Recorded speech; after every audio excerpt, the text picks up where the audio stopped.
Welcome back. Here we have the second emperor of Rome. Don't forget to subscribe. Tiberius, the emperor who ruled Rome with an iron fist from the shadows. Rome, 14 AD. The eternal city stands still. Augustus, the divine reformer, the man who turned a bleeding republic into an empire of marble, is dead. Behind him, he leaves a legacy that shaped the world and a successor who never wanted the throne. His name was Tiberius. Tiberius wasn't adored by the masses. He didn't dazzle crowds with games or feed the hungry with bread. He didn't perform for the Senate. He didn't smile, but he ruled. And he ruled like no other, through fear, silence, and shadows that struck quicker than any sword. This is the legacy of Tiberius Caesar, the emperor who ruled Rome not from a throne, but from the void behind it. Born in 42 BC, Tiberius grew up in a Rome still tearing itself apart between ideals of liberty and the brute reality of power.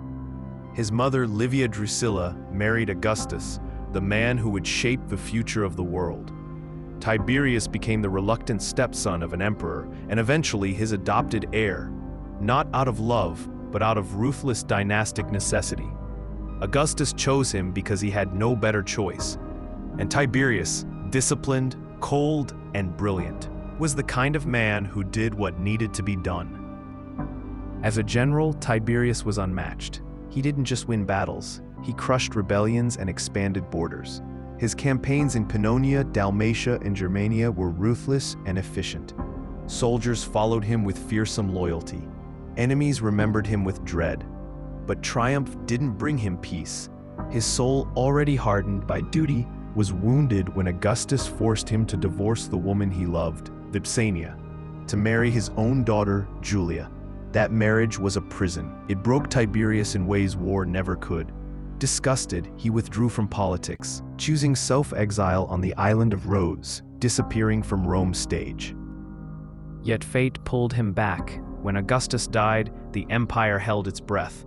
The Senate bowed, the army stood ready, and the people watched. Tiberius hesitated. He didn't want to rule, but he did. And once he did, he never let go. Unlike Augustus, Tiberius didn't want adoration. He didn't need cheers. What he wanted was control, order. He kept the forms of the Republic alive, yes, but everyone knew the truth. The Senate debated, but only within boundaries Tiberius allowed. Rome functioned because Tiberius knew how to make it function, with cold precision and an expanding web of surveillance. He cut public spending. He strengthened provincial governance. He rejected personal cult and lived modestly. But make no mistake, his rule was not kind. It was calculated, ruthless. A society of whispers and accusations flourished. The crime of maestas, treason against the emperor, became the sword hanging over every Roman head. A joke, a shrug, a look out of place could mean death. Trials became theater. Senators chose suicide over the humiliation of public condemnation. Fear was policy. Then came Sejanus. In 23 AD, Tiberius's son, Drusus, died, likely poisoned. Tiberius sank deeper into isolation. Into that silence stepped Lucius Aelius Sejanus, head of the Praetorian Guard. Sejanus didn't just protect the emperor, he became the emperor's shadow. He doubled the guard's size, brought them closer to the Palatine, and orchestrated a silent coup of influence. The aristocracy began to fall, one by one, not by blades, but by charges of treason. Sejanus turned paranoia into protocol. And where was Tiberius? In Capri. The emperor had fled Rome in 26 AD and ruled from his cliffside villa, surrounded by luxury, rumors of vice, and a view of the sea. Ancient writers like Suetonius and Tacitus paint grotesque portraits, orgies, murders, monstrous cruelty. The truth is harder to pin down. What we know is this: from Capri, Tiberius ruled with chilling efficiency. Through letters, each one potentially a death sentence, he issued orders that reshaped lives, destroyed families, and defined an era. His government was one of ink and dread. Messages delivered in silence. Names crossed out in the night. Rome held its breath, always. But power never sleeps. In 31 AD, Sejanus overreached. Believing himself untouchable, he aimed at the throne itself. Tiberius struck with devastating elegance.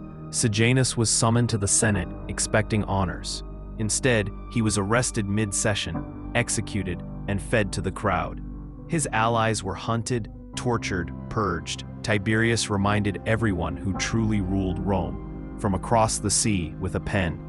The final years of Tiberius were twilight made flesh. A man cut off from the world, watching it through reports and confessions. He lived longer than any enemy expected. He grew colder, darker, and more feared. And when death came, it was fittingly ambiguous. In 37 AD, Tiberius collapsed. For a moment, it seemed he had died.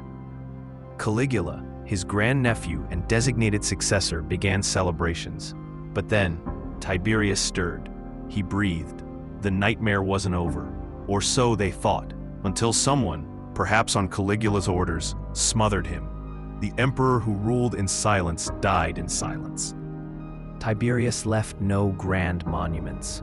No temples bore his name. No soaring triumphal arches stood in his honor. He didn't want them. He didn't need them. His legacy wasn't carved in stone. It was etched into the imperial machine. A system of control, suspicion, and centralized power that would define the empire for centuries. He wasn't loved like Augustus. He wasn't worshipped like Trajan, but he was necessary. Tiberius showed Rome the cost of empire. Not glory, but endurance.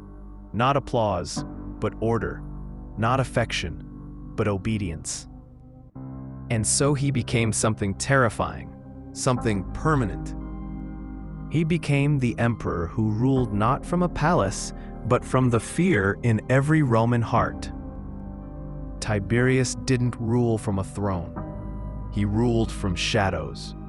And in that frozen silence, Rome learned what true imperial power felt like.